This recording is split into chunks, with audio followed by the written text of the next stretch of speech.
yarim kechasi maratang yeysim kelib ko'chaga chiqdim. Ishonasizlarmi? Umuman bunaqa holat bo'lmagan. Shu kunlarda faqat kechqurun bo'ldi.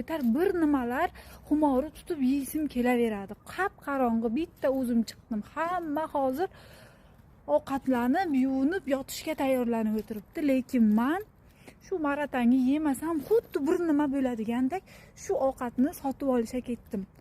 Agar oshxona ochiq bo'lsa yeb kelaman, yopiq bo'lsa qaytib kelaman. Ketdik. Iloyim ochiq bo'lsin, yugurib ketaveribman. Voy, maratang olishga keldim.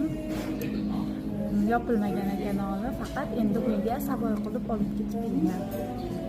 Kech bo'lib ketdim.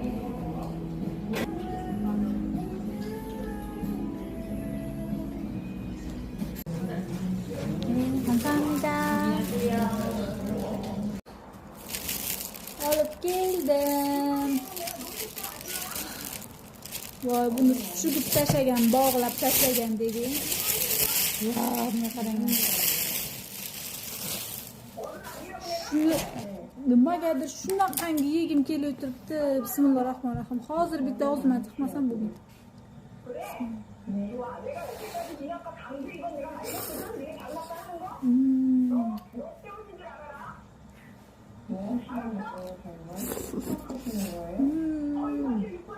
Qanaqadir huzurda shundoq.